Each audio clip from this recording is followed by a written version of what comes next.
Thanks for joining GamePoints, our weekly get-together. We talk about last week's news. I am your host, Steven. Down there is our esports commentator, Sean, laughing because this is our third take on the intro. And across from him is David Smith. Say hey, David. Beer.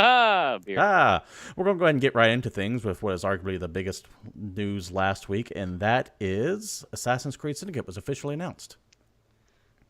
Hooray. And to get right into the argument about this, I feel like we've done this before.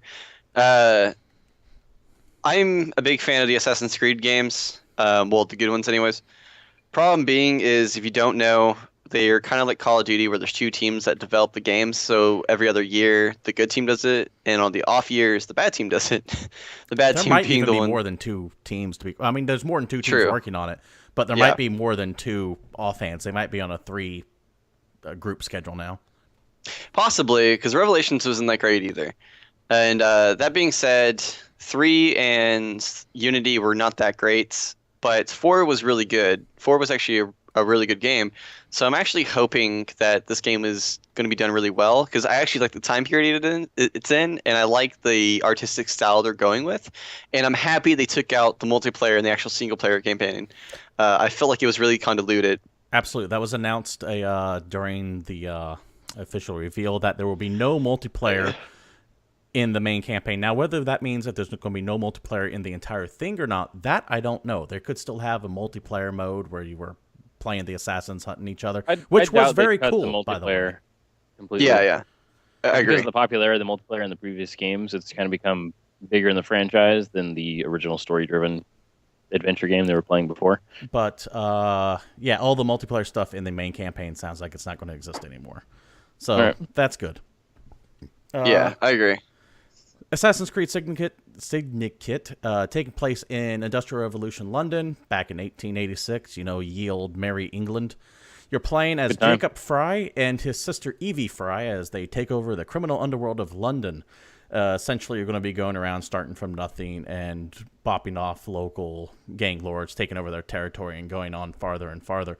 A lot of very Marxist undertones on this game, working class being oppressed by those with money, etc. But that's kind of been the deal with a lot of the Assassin's Creed games, so there should be nothing really unusual there. Yeah. What do you guys think about the setting? Oh, I love Setting it. is cool. See, and that's always my problem with the Assassin's Creed games. Their trailers know how to sell this to me, but none of the games ever quite come out right for me. Oh, yeah. They have some of the best cinematic trailers and just teaser trailers of a lot of game franchises out right now, for sure. Absolutely. And it's funny you bring that up, because like I was saying that Black Flag was one of their better games. Black Flag was probably their least advertised game they've ever released. No, the hype machine was going pretty hard for that. Dude, 3 was on football commercials, during the NFL and stuff like that. I can't remember seeing anything like that for Black Flag. 3 and Revelations were at it heavily compared to that game. I remember seeing all kinds of it's fun. There was a lot of marketing for Black Flag, but you could be right in the fact that I don't think it reached me as much as anything else. But we also have. Let me go ahead and bring up the box art of what this is supposed to look like as well. Go on. I'm talking about because we're at our computers all the time. We see advertisements on Twitch and stuff like that. So of course we're gonna see that. But on TV, mainstream marketing during football games and basketball games and just primetime television, it was not nearly as marketed as 3 was. Well, that's fair. The marketing on this is definitely in full hype, complete with the fact that you have an entire spreadsheet of collector's editions, because God forbid they just released the game.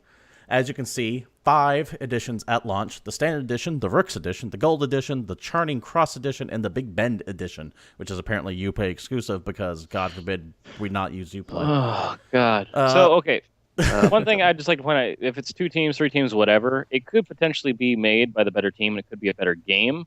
But that does not mean that Ubisoft isn't going to do their damnedest to fuck it up. Look at this bullshit. It once again, requiring a spreadsheet, something called the Darwin and Dickens conspiracy, runaway train mission. You can guarantee Soul Asylum's already suing. Baker Street outfit. Or AC/DC. Can we call that the Watch Dogs effect? Can we just dub that in the Watch Dogs effect? Yeah. It's fucking Ubisoft. This is what Ubisoft does. They release 50 collector's editions with God knows what in each one. If you want everything, you have to buy all 5 of them. And there has to be some poor son of a bitch that does buy every single bit of this shit for it if you want it. You have to get everything. Otherwise, you can't get all the content in the game. Or else you don't have a complete game like they should be selling to begin with. Because last week, remember we were complaining about Arkham Knight, and how that game was releasing at $60, and there was $40 worth of content to buy at launch. So it's an entire $100 game. At least that is a $100 game for the game plus everything. Whereas Assassin's Creed is going to be a $60 game plus an $80 game plus a $114 game. Well, yeah, with Batman Arkham Knight, you have the game, and then you have the $40 season pass, and that's it. That I can tell. Yeah. I'm sure there will be more collector's editions. I mean, I'm positive there are actually more collector's editions now that I think about it. I didn't break down into it. Bad host, sorry. But indeed, Flask. With Ubisoft, there's always at least 5. Once again, remember the Watchdog spreadsheet that I brought up that took up the entire screen and was like 14. 12? Was it 14 different items? 14 different editions of Watch Dogs when it released. It's ridiculous. Including vendor specific. J.S. Williams really wants to hit Flask. That would be cool to have, but I'm not spending $140 or whatever it's going to cost to get it. In fact, let me bring that up one more time. Let's find out where the Hip Flask is on there. Hip Flask. Oh, you have to get the Uplay exclusive. So, Big Ben edition. No. By the way, you will be required to get Uplay more than likely to play anything with Assassin's Creed because you get that fucking shoved down your throat with every Ubisoft game now. That's actually why I'm done with Ubisoft games, because Uplay is so fucking bullshit. Yeah, I'm not playing it. It's so shitty. I have a free copy of Watch Dogs, and I've still never played it. The last Ubisoft game that I played, honestly, was Driver 3. Damn. Do you want to think of how long ago that came out? Because Ubisoft and the whole Uplay thing was just such a pain in the ass that you couldn't even play it. It took me like 20 minutes to get in the game. I beat that game by sheer force of will. Assassin's Creed for me. The funny thing about Origin and EA's version of Uplay is it was very much like Alien 3 and Alien 4 to me. Like, Origin came out, and I thought that was a bad system, much like how Alien 3 came out, and I thought that was a bad movie. and then Alien 4 came out and showed me what a bad movie really was, much like how Uplay came out and showed me what a bad distribution system really is. It's actually a good reference or a metaphor, too, because like those movies are done by good directors, like people who've done good things in the past. Go back to do what you used to do in the past that made you love us in the first place, not hate you like relentlessly we do now. Like a few years back, like when Madden first came out, that game was awesome. Of course, it's been a really long time since I've liked EA, but we used to. Well, it's kind of funny because they're competing almost as EA with Ubisoft, and EA is the race to the bottom. Get shit on for their tactics of buying companies and buying other franchises and then killing the company and then killing the franchise. Like, there's that picture. Visceral, by the way, I think is on the chopping block next. If I had to pick. Well, I was just gonna say because you may have seen that picture that floats around the internet of any time EA cuts a company, and it's like those two stick figures of the smaller company and Papa EA, like leading him, like, where are we going? And he runs him to a cliff and puts one on his head, and at the bottom of the cliff is a bunch of dead EA like franchises. I have not seen that, but I'll have to take a look at it. I will find that for you. Sounds good. You know what they need is to hire James Cameron to raise the bar. To raise the bar. I'm glad someone was there with me. For those interested in picking up Assassin's Creed Syndicate, it's going to be coming out October 23rd this year because Assassin's Creed's a yearly franchise now, and sometimes even twice a year, like last year was. Just do us a favor and don't pre-order. Don't pre-order.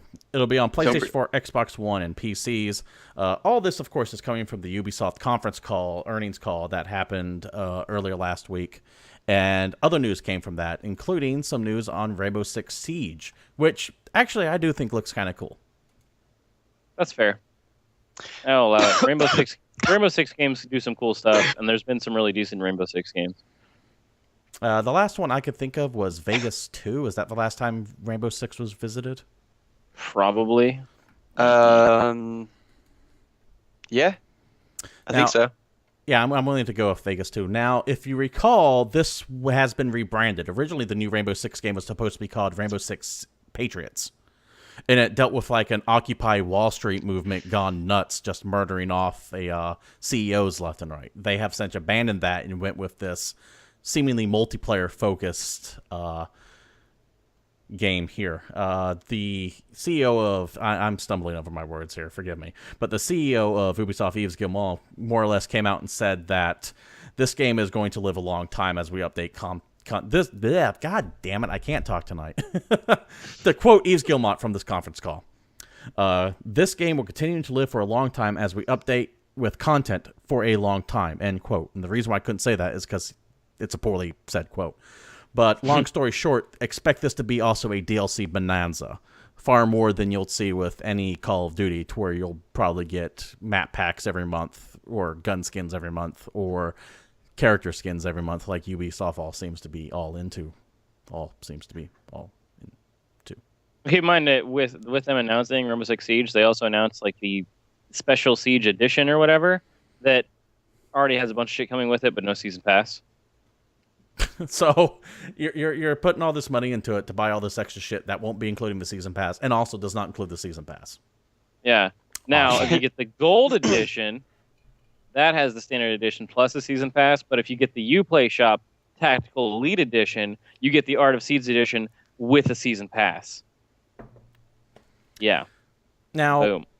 One thing that I found interesting were the release dates here. The release date for Rainbow Six Siege is October 13th. That's 10 days before the release date of Syndicate. Unless I have my dates wrong, and I don't think I do. They can compete with themselves. It's fine. It's just odd. It feels like you're biting into each other. Sean, do you have anything you want to add about Rainbow Six? I do. From an esports stance, the Rainbow Six games were always really great competitive games, especially to watch because they were differently. They played different from most shooters. They were very tactical in the Super sense. tactical, one hit, you're dead. Correct. Or extremely fucked up. So I'm curious to see if any of the major circuits actually pick this game up, like MLG or IEM or ESL or anything like that, actually do end up having pro teams for this game and playing major tournaments. Because I really hope so, because I'm tired of just watching Counter-Strike as the first-person shooter of choice. No, I would like to see a more tactical thing, and I've gotten a hold of Rainbow Six Siege. I played it at a trade show a couple months back, and it was highly entertaining for what I saw, but I'm not a multiplayer guy. I have no interest in finding 5 other friends, because that's what you need, a good solid group if you want to be good at those games, and playing it. I have no interest in that at all. And with very little details on a single player campaign, I'm definitely going to pass on this one. Plus, I don't want to deal with Uplay. That's just as simple as that. Yeah, Uplay is just atrocious. Once again, more Ubisoft news. We had some word on The Division. Now, what do you guys know about The Division? The Division is a game that Ubisoft has announced. Okay. It's Tom Clancy as well. The Division was announced back in E3 2013. It had its first showing, and it's supposed to take place in the United States that had a massive catastrophe happen. A lot of governments collapsed. Now, it's not like total collapse. There are still vestiges of the government around. But you play members of the Division, kind of a peacekeeping force in what's essentially a Wild West version of New York now. As you can see what's going on here, the combat actually reminds me a lot of The Last of Us's multiplayer. Though, keep in mind what you're seeing here is supposed gameplay, though no one's actually seen this behind closed doors as far as I can tell. And the game was recently delayed till 2016, and that's the news coming up, and had another team brought onto it. So what you're seeing here is complete bullshit. The game isn't this far along at all. This is completely staged, what it looks completely like? rigged. What's that? You know what? It looks honestly like just like a reskinned Watch Dogs. Yeah? If you look at it, no, with the animations, the way the cars look, it's just it's Watch Dogs with a different HUD. A reskinned Watch Dogs that they showed off at E3, not what the actual game looked like. And actually, when I watched the trailer for this, like when it actually showed like the city going in reverse, that trailer, that city, even the grid system it showed up is exactly Watch Dogs. So it's funny you say that, because I was thinking that when I watched the trailer originally. I'm sure there are a ton of reused assets between the two. Though, as you can see, it's trying to do some MMO stuff. You had the health hit points popping up over their head as you're shooting at the enemies. I'm extremely worried about this game. I like the idea and concept behind it, but once again, involving me to track down other people who have time to play it, it doesn't work for me. At this point, however, not only has it been delayed till spring 2016, but they brought in yet another team to work on it. That's 4 teams working on one game that should have been out within 4 months from now. So you have Massive, Red Storm, Reflections, and Annecy all working on it.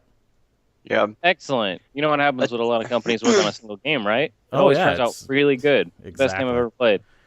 I will say this about the multiplayer aspect of it. You keep talking about like you don't want to find 5 people that you know to play the game. It's getting a lot easier to actually get into multiplayer games like this because there's so many just groups online you can find, especially with it's Reddit and definitely stuff like easier, but Yeah. I also don't want to interact with other people when I'm playing games. No, I've there's never been a you multiplayer. though. because there's lots of times where if you play a multiplayer game, you get it so you can play with your friends, and so when people don't pick it up, you're less likely to play it, because you're trying to have a good time with your buddies in multiplayer games. It just, I want it to be good. If I were to play a Ubisoft game anytime soon, it would be a Division, and I want it to be good, but we'll see how it goes. J.S. Williams talks about how they had that hopping in and out while on a Windows tablet.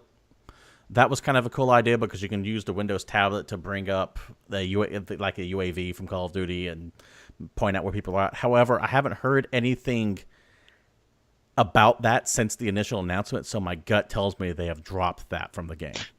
Also, they've been trying to do this with games since like before PS4 was launched. Like the PS4, you can use your phone for like using maps and stuff like that. Play Silent Hill and have the phone, like the map app. No game has actually done that yet. Remember all the Vita compatibility it was supposed to have? Oh yeah.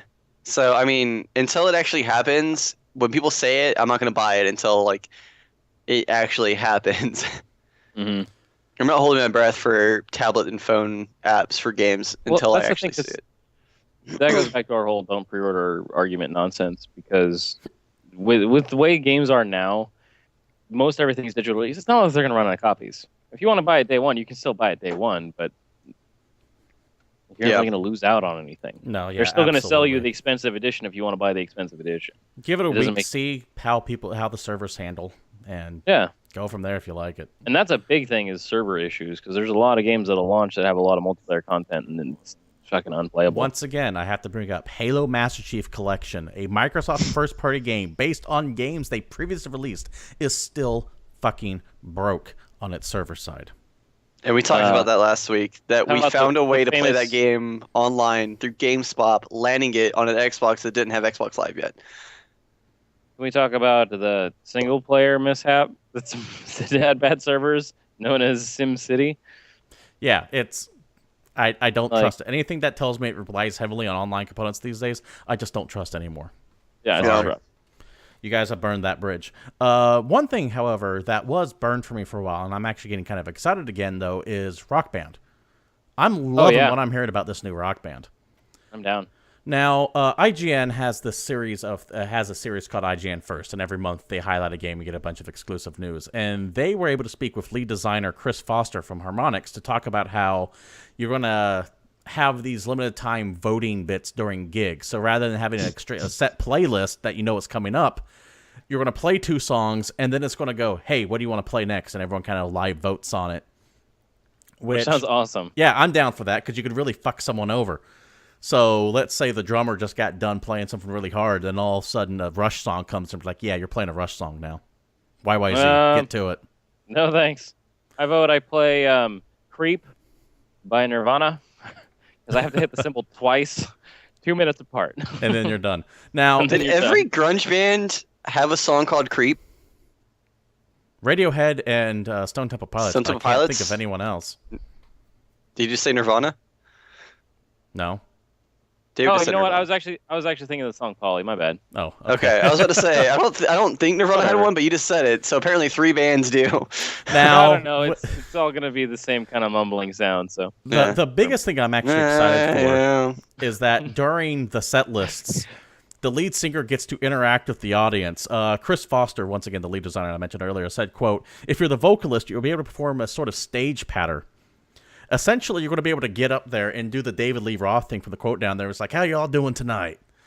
Y'all having fun? And the crowd will react with you depending on if you're speaking to their interests or not, apparently. I don't know how it's going to work, but I love the idea of you being like a mini David Lee Roth, just trying to hype the crowd up. I know exactly the quote I'm going to use. I'm just sad How many and lonely. people feel like human beings tonight? How many people feel like animals? I said, yeah, because I didn't know there was a second part of the question. Well, what I want is that I like the idea of like leading up into like a song or something like that. Once again, to use the Van Halen thing, you're just standing there and goes, hey, who feels like ice cream? And then you start Ice Cream Man. A story taken from an actual moment that happened in real life, so no one would understand exactly. that. Except me. I was there. But anyway, they also announced some of the first songs coming out. Now, remember Guitar Hero's lackluster list when they came out? I think the biggest name on... Well, they had the Rolling Stones, but the second biggest name on there was Skrillex. Whoa. They had Fall Out Boy, didn't they? One of those doesn't even play instruments. I know. How are you gonna... How do you Guitar Hero Skrillex? But, my favorite I got it. Skrillex troll moment. You press the green button and then you set the guitar down because you hit play already. Yeah. Nailed it. So on Skrillex's Wikipedia page forever, it just had a picture of him, and below it the caption was Skrillex push and play at a concert. It's true. The first songs for Rock Band And 4 have been really announced, and you got bands from bands like Avenged Sevenfold, Fleetwood Mac, The Killers, Spin Doctors, and The Who. At least bands I'm familiar with, and no, I might not like Avenged Sevenfold, but at least I've heard of the son of a bitch.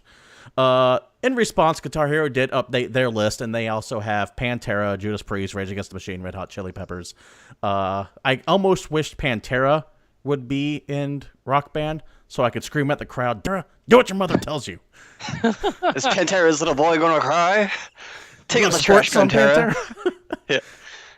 But that's once again to tie it back here. That's actually what I'm most excited about if that turns out to be true. That you can like taunt / hype the crowd up. For some reason, I have no idea why. For some reason, I'm just excited about that idea. No, it sounds awesome. Rock Band was by far the superior version, by the way. The only reason why I played Guitar Hero more was because you played Guitar Hero World Tour specifically. Yes, and you know why? This Tool. Because Tool was on it. Yeah. But the big thing is that Rock Band was made by Harmonix. And Harmonix, if you guys remember, is really good at fucking rhythm games. They made Frequency back in the day, and I loved that game. Didn't they do the first Rock Band as well? They did the first Guitar Hero. Guitar the first Hero, two Guitar Heroes with Harmonix. Yeah, that's what I thought. And then they left, and Red Octane took over. Because Guitar Hero was great, or Guitar Hero 2 was a fantastic game, and then Rock Band happened and just changed the whole thing. Was it Guitar Hero 2 that ended with the Devil Went Down to Georgia? Or was that 3? Yeah. No, that was 2. That was 2. Okay, see, that was excellent. And a great ending to that, by the way, out of nowhere. Mm-hmm. Yeah. Shout out to Phoenix for getting the Beavis and Butthead reference. Moving on to our next topic here. That was good. Sorry. Chat made me laugh there for a second. Chat's keeping us entertained. So if you're watching on YouTube, you should be watching us live every Monday night at 8 p.m. on Twitch TV /GamePoints. We're going to do a whole bunch of jokes that if you can't see us, you won't get. Hey, man, look at that guy's shirt. Moving to our next topic, and this also kind of brought back the nostalgia thing. Who remembers The Wizard? The Wizard. Like Assad? No, the fucking Hank. I know what that's from, and I'm trying to fucking keep a straight face as I'm going on. We're referencing all kinds of shows today. The Fred Savage movie back from the late 80s. I like how that's the Fred Savage thing you're picking. With his I'm power gonna go glove? with Little Monsters. Yes. Well, this involves the Nintendo World Championships. Oh, that's fair. Which was the premise of The Wizard, also to sell you Super Mario Bros. 3. But the Nintendo World Championships is back after a 25-year hiatus. Yep. It's coming May 30th at select Best Buys near you. So if you feel like you can go rock your power gloves and talk about how rad it is, you can show up to Best Buy and potentially get a chance to go perform at E3 on June 14th of Nokia Theater LA Live in Los Angeles. Now, are they going to have an F-Zero tournament? Dude. I have no idea. So, the announcement trailer for the Nintendo World Championship thing was actually pretty funny. I didn't know there was an announcement trailer for it. I didn't see that. Yeah. Now, what really caught my interest on this is that Fred Savage heard about this and then tweeted out, where are the Nintendo Championships being held, and how the hell do I get there?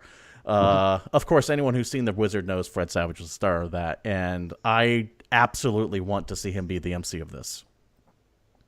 Fred Savage is actually America's greatest actor. That would actually be great. I always appreciate it when an actor or anyone who has any kind of success at any level has a sense of self-parody. Oh, yeah, absolutely. And he knows how horrible that movie is. Yeah. And he should be there. If Nintendo wants to make a power move, get Fred Savage. Exactly. I would say get the guy that played Lucas with the power glove, But last time I checked, he's doing hard time for child porn.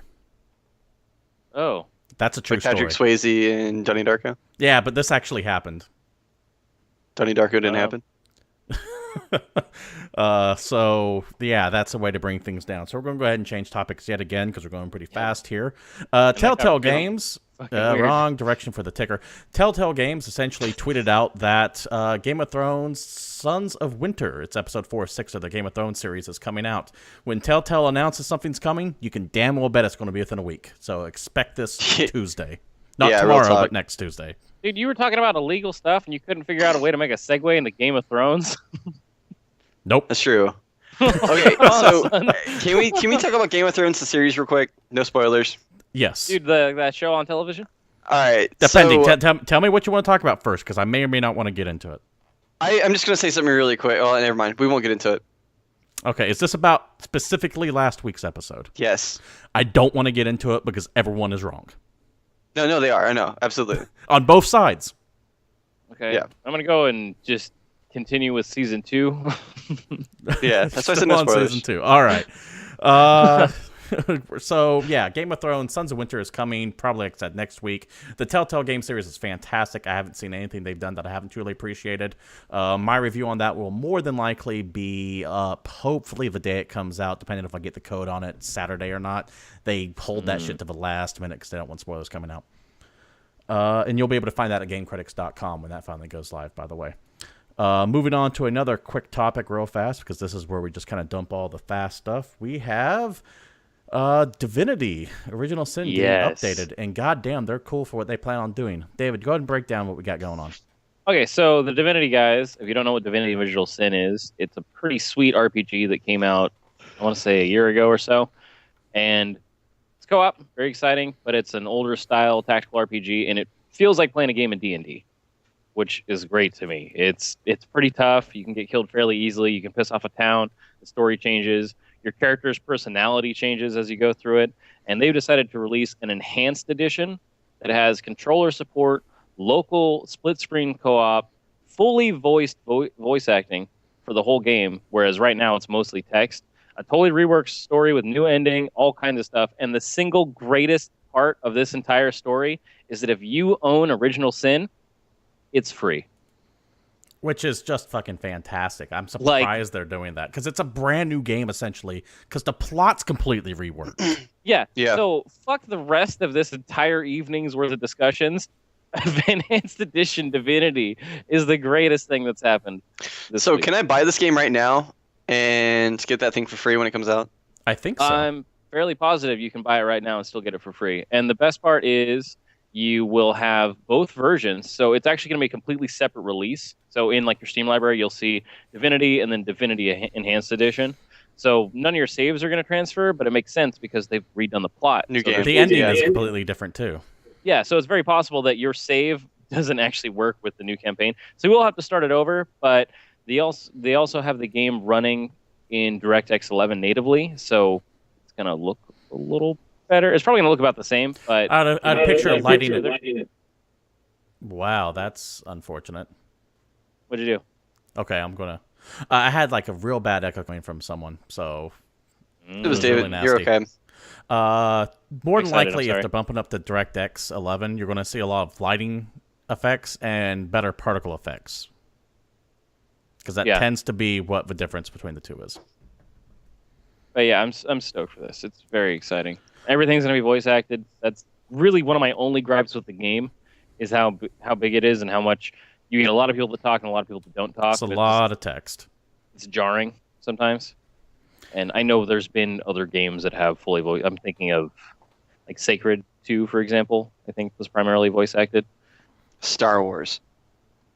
Yeah. Oh, the Knights of the Old Republic, not the Old Republic, rather than yes. MMO. Hey, that had a shit ton of dialogue in it, by the way. It was ridiculous how much they recorded for that. Mm-hmm.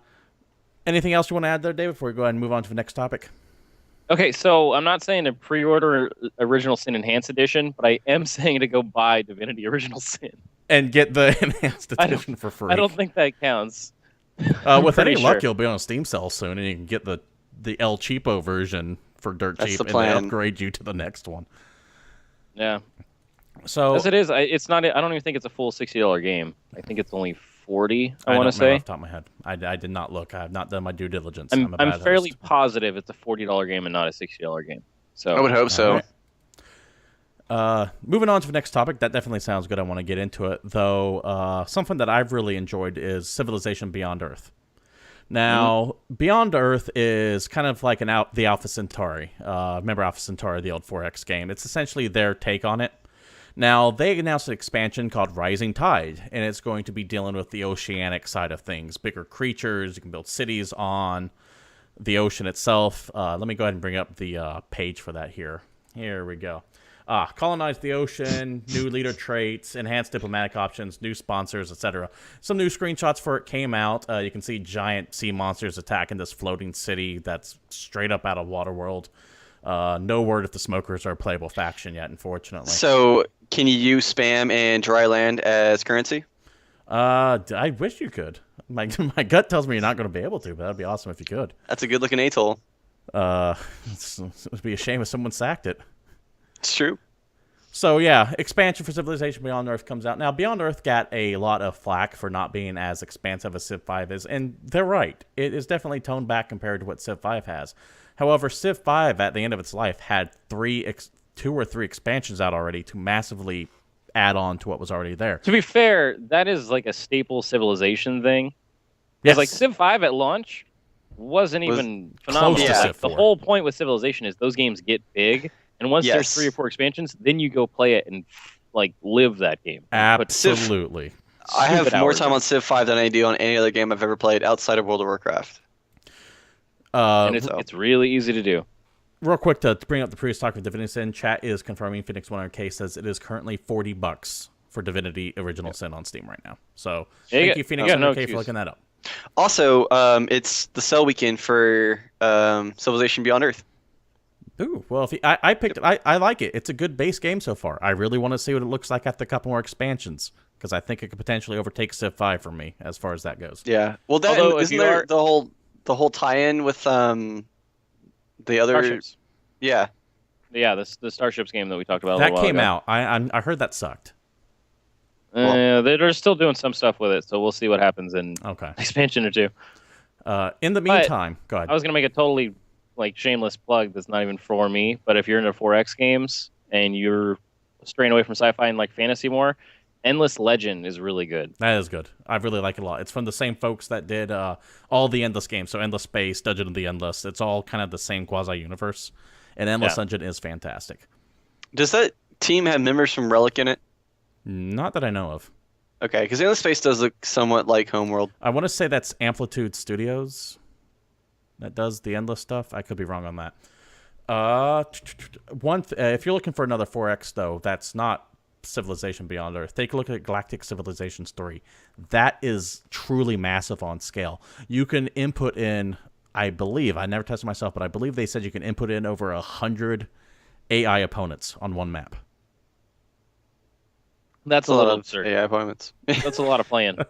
You'd have to create all these races on your own. Like, you'd have to custom create every race, but you can have them all on one map at the same time. I'm just thinking how long the late game turns are going to take. Like when you click next turn and it has to run through all of the CPU with like this huge like organization. The game is huge. I played their medium size map is listed as like huge, and I played one of those, and it was still like 50 planets. And it had 4 or 5 bigger maps after that. It's massive, the scale to that game. So if you want something to tide you over before Civilization Beyond Earth Rising Tide, one word there, play Galactic Civilization 3. It is excellent. Although, let's go from something that's gigantic to something that's really little. You talking about that Doom teaser trailer that just came out? I am absolutely talking about that Doom teaser trailer. Probably the best Doom trailer I've seen in a long time. We're going to go ahead and play in its entirety for anyone here. Let's go ahead and give a few seconds of silence so those who are not familiar with it can see it. Go ahead, David. Yeah, don't buckle blink. in. It's going to be a while for this trailer to end. Yeah, hold on tight. Just don't blink.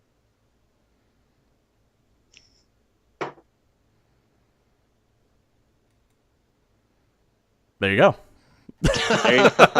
It's just good. It's just good. To be fair, this is one of those announcement things that we've all come to hate. I don't hate them. I wouldn't say I hate them. Why is that? Nothing them. You have no opinion on it whatsoever. They don't even If I rise hate to the them- level of contempt. Exactly. If I hate them, I'm giving them credit. You're validating its existence by hating on it.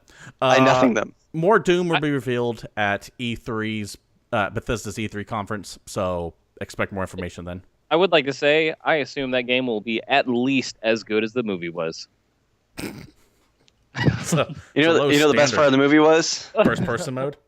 Credits? Nah, the fact that Nine Inch Nails was in the credits. Well, Dude, I just said the credits. Trent Reznor did the soundtrack to Doom 3. He did the soundtrack to Doom 2, which was really mind-blowing. Yeah, and Quake. He has a very long history with id. I know he did it to Quake and Quake 4, or Quake 4 at least, maybe even earlier. Yeah, Quake 4. Yeah, So he's Earl Stoke in chat seems very surprised that Trent Reznor did the soundtrack to all of its games. He might have even been... was he responsible for Rage as well? Because they had a... No. The Rage trailer had... oh, god damn it, what was that song? Counting... Oh, that's a perfect circle. That is a perfect circle, yeah. Yeah, they had count bodies like sheep on that trailer, which was really cool. But no, he didn't have anything to do with that. What was okay? So I was gonna bring this up. The teaser trailer for Kingdom Hearts 3 like a year and a half ago was longer than that trailer. Where it's just a flash of Kingdom Hearts 3 and that's where it's him running and then like him attacking like nobodies, and then it's like Kingdom Hearts 3 coming whenever. David, you want to add to the conversation here? Because it's just gone on about 20 times longer than the actual trailer. That Trent Reznor did? Or are you talking about Doom? I assume that game is going to have decent lighting. I assume that game is going to involve shooting aliens. Well, I hope it has decent lighting. Doom 3 ran on the can't see shit technology. If you can't see it, they don't have to render it. True. Nailed it. Silent Hill did it. Silent. Whoa. Funny story about Silent Hill before we move on to this Konami rant that I may or may not go on. We always bring it up. Silent Hill's fog wasn't added, was not actually added in there because I thought it was a good idea. It was added in there to hide the limitations of the PlayStation. Why do you think I made that reference? Catch up. Hand gestures. Ooh. Okay, so... Anyway. But it wasn't like shitty lighting in an industrial industry like on the PC a few years ago like Doom 3 was. So with any luck, this is going to possibly be the last time we talk about Konami.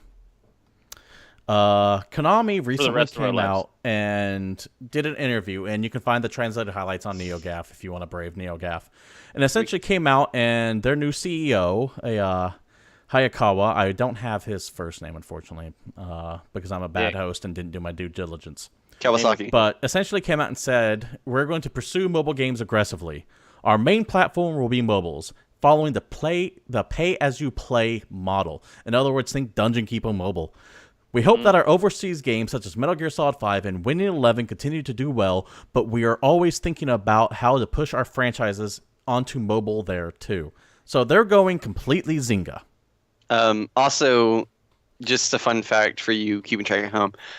So the new guy, or like one of the major CEOs, I don't know if he's like a CEO or something like that, but one of the major players at Konami is actually lobbying to get gambling legalized in Japan.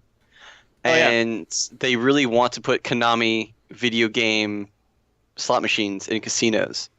And that law is probably about to get passed. They just inked a deal with the Nevada Gaming Council to get some of that stuff in Vegas. Correct. Well, I was actually just going to say, they're really excited about a new law that allows for skill-based gambling machines. Yeah. And that was one of their other press releases. Yeah. And it's actually like a big thing for Japan to allow gambling because it's never been allowed there, and they're about to allow it. And so Konami is going to be like the spearhead for it. So we won't see any more games from them, but if you gamble, you will see them often if you go to like Vegas or Japan to gamble or anything like that, because that's their biggest priority. And to be fair, if you could be the first person in Japan to allow gambling, you're probably going to make a shit ton of money. It's a big win. Yeah. I mean, they're definitely going where their focus is, which is online gambling. But you know what? I don't want to go on a rant here, but I'm going to.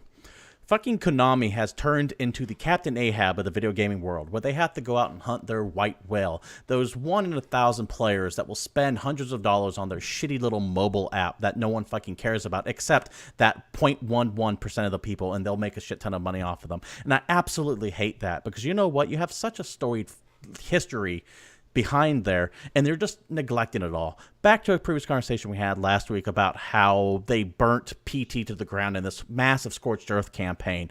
It's the equivalent of burning books, in my opinion. You are fucking burying these IPs and never letting anyone see the light of day again.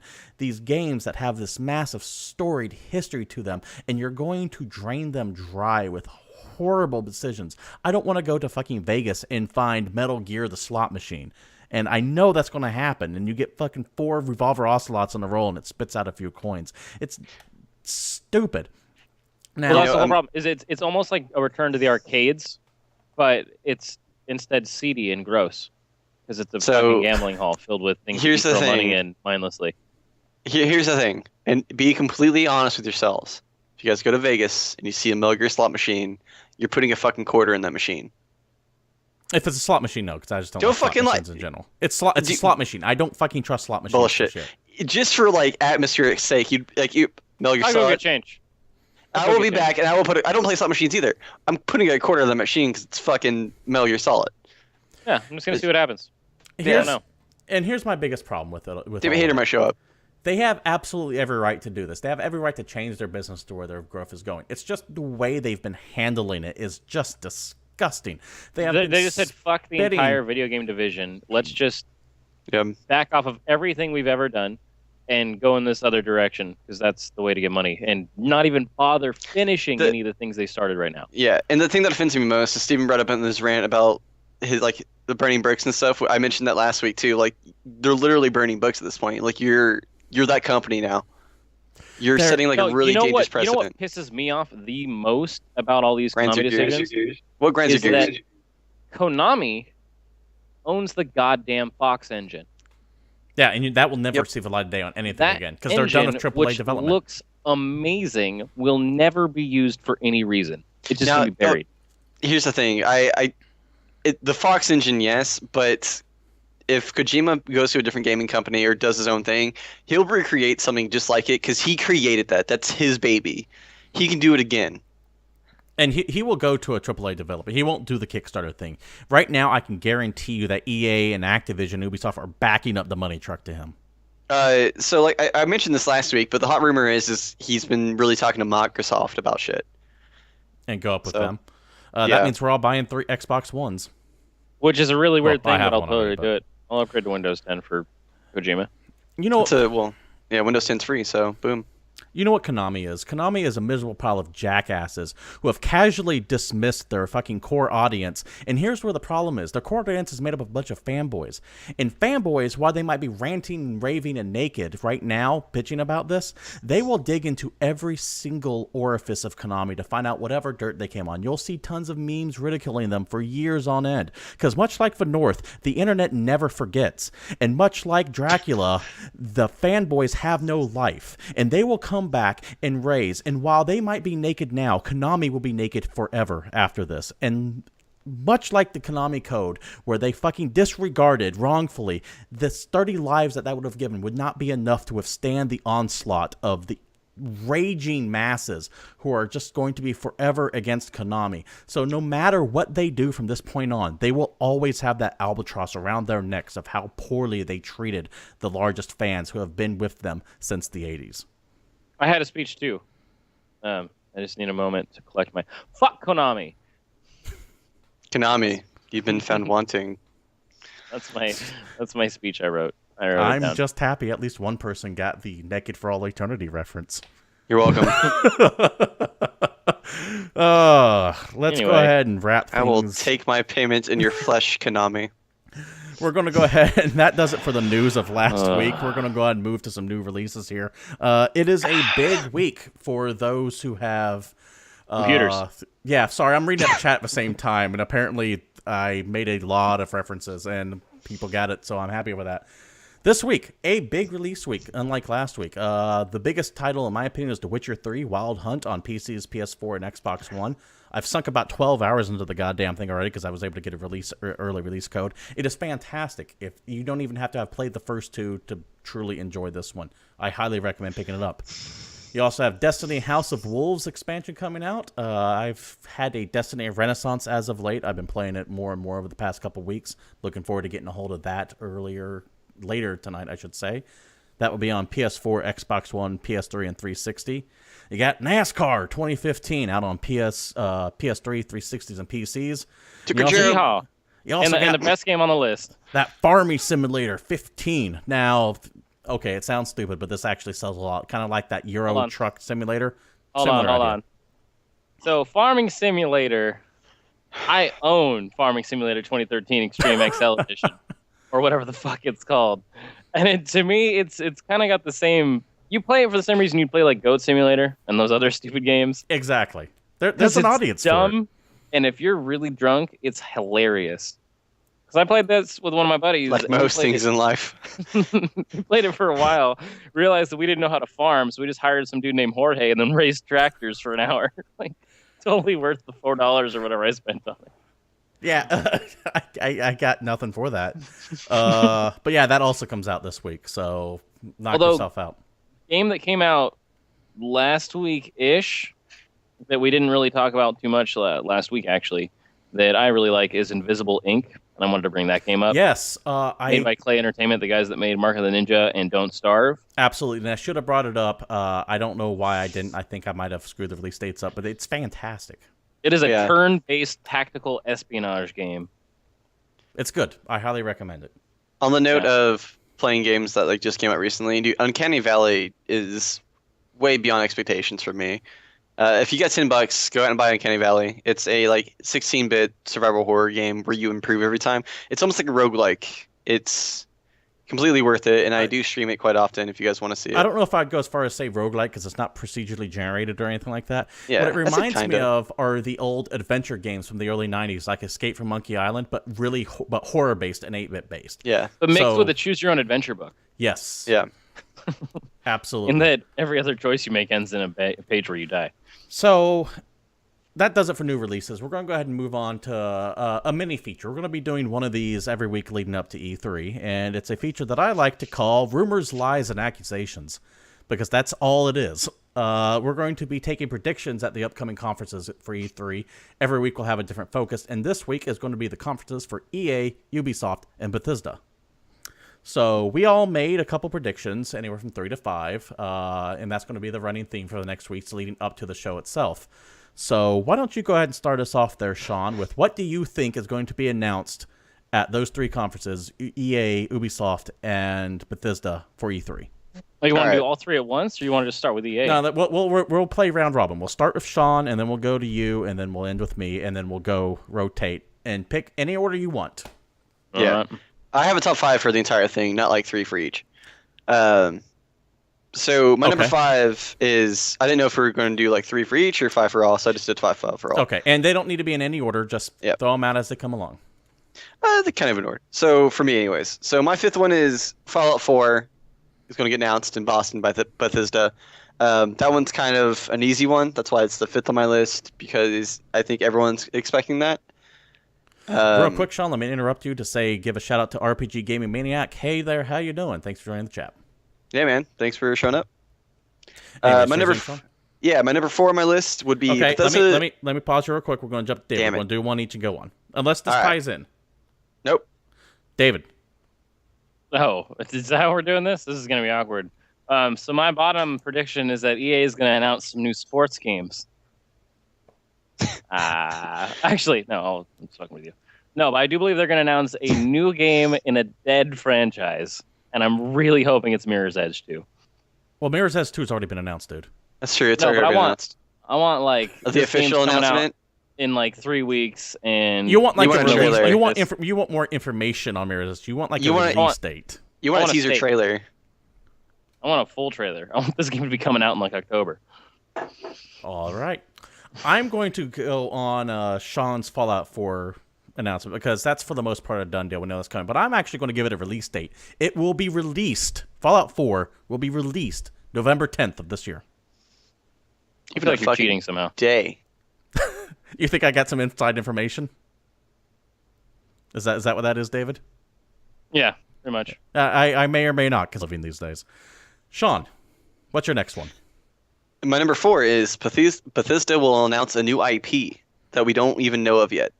Bethesda's going to announce a brand new IP, not an existing franchise, just something just brand new. Correct. All right. That's David? interesting because that actually ties directly into my next prediction, which that Ubisoft is going to release a brand new IP. It's about fucking time they did. I think Ubisoft actually announced they were going to announce a new IP at this conference, not to keep whatever, on their man. parade. You told me to make these predictions like a week ago, so I did. Anything that's been coming out since then is not my problem. The next one I've got is a little bit of a cheap one. Watch Dog 2 will be officially revealed. It'll star Adrian Pierce once again, and they will use the word iconic at least 3 times. So, I was actually going to put that on there, but I was like, that's too fucking easy because Ubisoft is going to screw themselves with another fucking Watch Dogs game. So I was like, I'm not going to put this on my list, but I thought about it. Sean, before we get to you, I want to go ahead and address Miss Drop Dead. I also hope for a new Fallout in chat. And I think we all have PS3s. They're RPG Gaming Maniac. Sean, Correct. give us your next one. Do they work? We don't know. Yeah, I haven't used it in a while. Mine doesn't. My number 3 will be there'll be a Mass Effect IP announced. Either be a Mass Effect 4 or a Mass Effect side story. Well, once again, Mass Effect 4 has already been announced. No, correct. We've got a different plan. It's called Telltale Games Presents Mass Effect. Yeah, I said an IP, so I mean, it could be anything. So something, a Mass Effect property that is not Mass Effect 4. Yeah. Okay. David? So I actually was figuring that Bethesda was going to have an actual Battlecry release date and details. Because as far as we know, that game's supposed to come out this year, but I don't think they ever actually announced when. Bethesda's very bad with giving information. Remember how Prey 2 was announced and then nothing came about it, and then they just went, but it's canceled. I haven't heard too much about Battlecry in a while, so I'm assuming we'll get, that's kind of an easy prediction, but I'm assuming we're going to get a lot more details. For those not to know, what was Battlecry? Battlecry is the easiest possible way I can say it is it's a Bethesda-styled Team Fortress 2. Okay. With a third-person camera and melee weapons and shenanigans. Sounds good. My next prediction, the Mass Effect trilogy will be announced. It will be a high-def up-res of the original 3 Mass Effects, released multi-platform, because you don't have anything coming out for Mass Effect this year. In addition, you will see a cinematic trailer for Mass Effect 4 released. No gameplay, but it'll be a lot like the London trailer that was released for Mass Effect 3. Yeah, that's kind of what I was getting with my Mass Effect thing, is like you'll see something Mass Effect-ish. Like, I don't know if it's going to be like the 4 or it's like a new IP, but something Mass Effect will get tied into it, I feel. Because it's been a long time since we've heard anything from that franchise in video game view. Yeah, I fully expect a high-def trilogy. That seems to be all the rage now, and it makes sense for EA to do one for Mass Effect before Mass Effect 4, which will be released 2016. Sean, your next prediction. My next one is more along the lines of me hoping that this happens. Hope, yeah, and change. And it's more like along the lines of it coming out later. And this does happen. It might not get announced at here, but maybe it will. Assassin's Creed will not have microtransactions. No way in hell. Whoa. Boom! I'm out here as well. Not going to happen. Obligations over here. But they will have 34 different editions at launch. I didn't say that. I'm just saying it's not a microtransaction. That's a major transaction. David. Okay, so you guys were talking about Fallout, but I was actually going to go the other Bethesda franchise. But I don't think they're going to try and do anything with like a new Elder Scrolls main series. But I bet they're probably going to announce some kind of expansion for ESO for their online game. Yeah. Because they are going free to play, or they did just go free to play. So now would be a good time for them to try and draw on some players. Here's our $40 expansion coming up, though. Exactly, yeah. Check out all this new content, do this new stuff, become the Dragonborn, whatever. Wrath of the Dragonborn. Something. There you go. Yeah. I have one more, and this is my most specific one of all. EA's unnamed Star Wars project, the one that Vitral is working on? Mm-hmm. It has Amy Hennig attached to it. Will be officially announced We'll reuse elements from 1313. In fact, I'm convinced this is why 1313 was canceled, to make room for this. And instead of following Boba Fett, it's going to be you playing Han Solo in an Uncharted-style game that takes place between Return of the Jedi and The Force Awakens. That's pretty specific, and I'm down with that. Because I really want a 1313, so I'm down either way. I have a hard time believing they just flat out canceled 1313 without a bigger plan involved, and my gut tells me that's what it is. And for those of you who don't know, she's the writer for Uncharted, correct? Yes, and that's why I think it's going to be an Uncharted-style... Because think about it, Uncharted in space would be the adventures of Han Solo. Yeah, or Firefly. Yeah. So that is what I think is you're going to see that game officially revealed, and it's going to be a Han Solo-focused single-player adventure set between Jedi and The Force Awakens, and it'll be official canon. Sean. My last bold prediction is that you were talking about Visceral Gaming. This might be the next to get the chopping block. Well, this might be the last game they do, because I'm expecting Dead Space 4 might come out this year, and they're going back to single player. I want to agree with you on that, but the thing is, you're not going to hear anything about the Dead Space franchise, at least from Visceral Games, until the Star Wars game gets rolled out. That's why it's a fucking prediction. Well, predictions should be grounded in reality. I mean, we can talk about it. Bullshit! I said Konami was going to join Silent Hills like 3 years ago, and it happened. True. Miss Drop Dead. Sorry, I'm trying to address chat here real quick. Miss Drop Dead. We did talk about Black Ops 3 when it first came out. The trailer looked entertaining. I kind of liked the Black Ops single player stuff, but I could care less about the multiplayer stuff. David, finish us off here. I'm in a conversation about the Tales series, but I just wanted to address that, yes, we are talking about the same franchise, RPG Gaming Maniac, because Tales of Fantasia is actually the very first game in that series. Back on the Super Nintendo, or Super Famicom, I should say. Yeah, Super Nintendo. I don't believe there's going to be a new Tales game announced by any of these three companies at this time.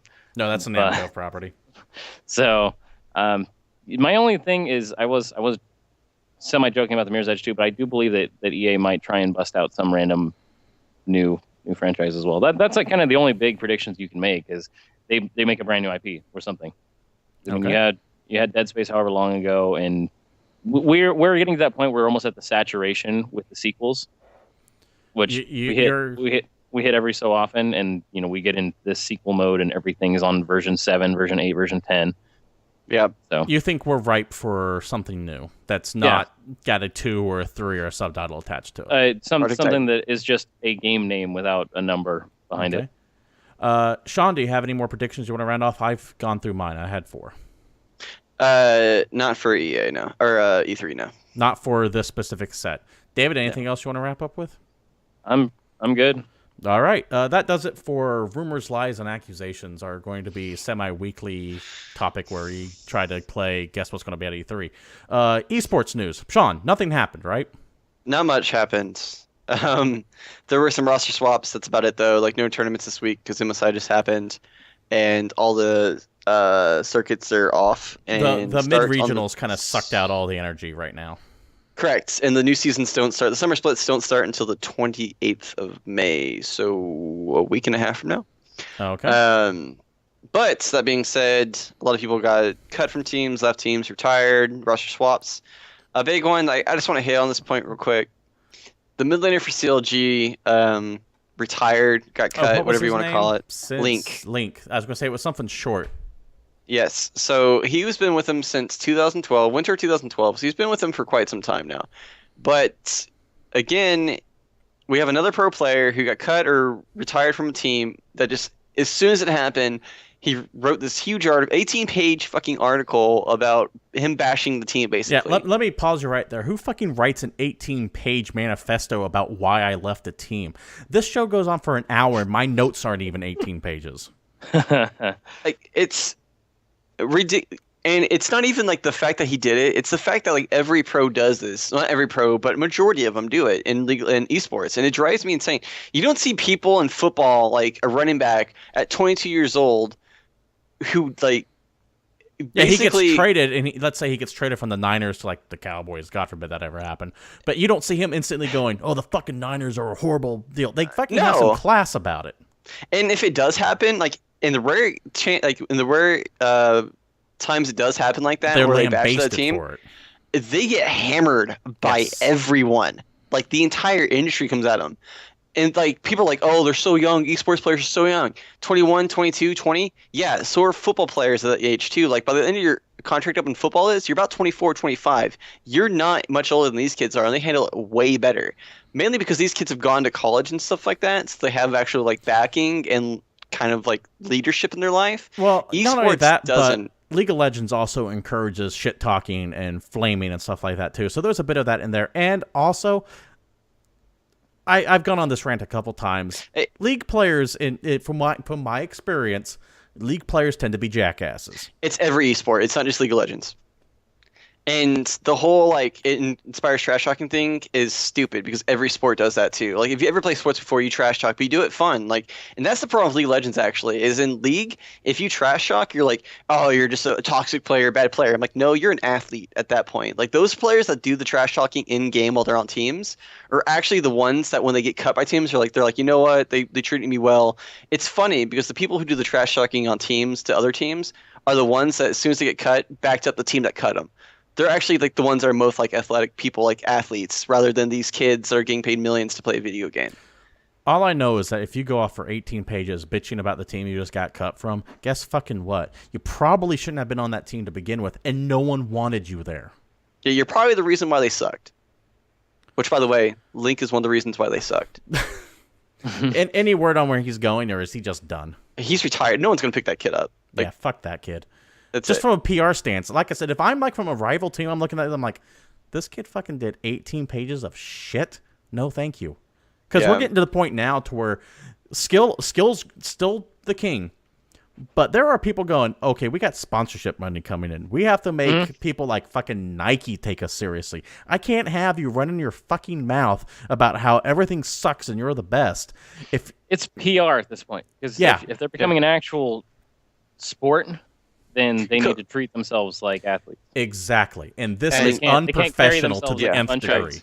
Itchy kids. Like you can't approach a professional scene the same way you're approaching playing a game online and yelling. You're entering big boy territory now, and you have to act accordingly. And I'll say this. Korea and China have major sponsors. Samsung sponsors. They have airline sponsors. SKT, KT. These are like the Verizon Wireless of Korea sponsoring teams. You know what Korean players and Chinese players do when they get cut? They find other teams without bitching. Yes. They say, thank you for the opportunity you've given me. I'm sorry this didn't work out. I hope we can work again later. For them, it's a job. Yes. Yeah, exactly. They are take it actually seriously. working at a career, and so if they lose an opportunity, they will present their resume to the next team in order to get picked up. Whereas other kids will just assume, hey, I'm the best. Everyone should just hire me and give me tons of money for being the best because I can talk really loud. Long story short, you play in Europe and North America, you're not entitled the best. ass. Straight up. Sean, anything else happened important? That being said, the major moves I really want to talk about real quick are Fnatic, Reckless, who played AD carry for Fnatic last year during Worlds, moved to Elements this season. He's going back to Fnatic to replace Steelback, which is interesting to me because Fnatic actually won LCS this year and did pretty well in MSI, so they're switching up their winning roster. I will say Reckless is a better AD carry than Steelback, but I don't know if he's going to fit the team well or not. Another one is Forgiven, went from SK Gaming in Europe, which was the best team in the split up until the playoffs, is moving to Gamut Gaming. And he's being paired up with Edwards, who's changed his name back to Gosu Pepper, because that's what it was during Season 2. Yeah, so it's going to be... He's paired up with a really aggressive He'll eventually turn into a symbol. Yeah, it's going to be Prince. But it's going to be a fun matchup to watch in lane, at least. Another major one was there's a team in America that qualified called TDK. Team Dragon Knights. So this team is like the GE Tigers of North America. So it's all these like washed up players that made it in. So you have like all these foreigners that are grandfathered in North America, so they can't be considered foreigners. So you have like Seraph, which is Korean, but he's considered North American because he was here before they made that rule. and then you have a few people from the old CJ team, Emperor joining and Daydream joining. So it's an all-Korean team in North America that finally made it to LCS. I'm going to pause you real quick before I have the social justice warrior police on my ass. When you say foreigners, it's not a bad thing. It's that they put in rules to keep people from bouncing from country to country and swinging the talent pool in one direction. Yeah, and I can't see chat. So please don't sue me and please don't picket me. Actually, please do. I'd love the publicity. Go on, Sean. I can't reach chat. I just don't care. So, and then another move was I got fucking sidetracked. Oh, in China, the Snake rosters and the Royal Club rosters actually completely switched. So it's the same teams got picked up by the different sponsors. They just completely switched places. Anything else you want to go ahead and add in there before we finish up esports news? Is that going to do it? That should be it, man. All right. We Don't have. act like children. You said Summer Series starts a week and a half from now. Is that going to be? That's not so. Next show, nothing big. But after that, we should have Summer Series kicking off. Correct. Correct. All right. David, anything you want to add before we wrap it up? Ooh. What's that thing? Don't pre-order games. All right. Also, go buy Divinity. Just letting you know. If you're into some sweet RPG action, Divinity is awesome and is getting an enhanced edition that you'll get updated to for free. So that's my tip. That has been an eventful week. This has been GamePoints. Thanks for joining us. For those newcomers in the chat, specifically I'm seeing right here, RPG Gaming Maniac has been very active in chat. I appreciate that. Miss Drop, Dead, Earl Stoke, Phoenix Under K, JS Wims, thank you for showing up. All day. And yeah, we appreciate the viewers. For those of you watching on YouTube, thanks for showing up there. Feel free to leave a comment below or give us a like. You can always join us live every Monday on Twitch TV/GamePoints at 8 p.m. Pacific Standard Time. You can follow us at Twitter at GamePointsPC. You can email us at GamePointsPC@gmail.com if you have any questions or topics you want to bring up. You can give us a like over at GamePoints Podcast. You can follow us individually. I am your host, Stephen Brown. You can follow me at CapitalistPig21. Over there's our esports expert, Sean Brown at Disco_Keen. And across from him, the Thrilla in Vanilla, David Smith at Palshife_Satori.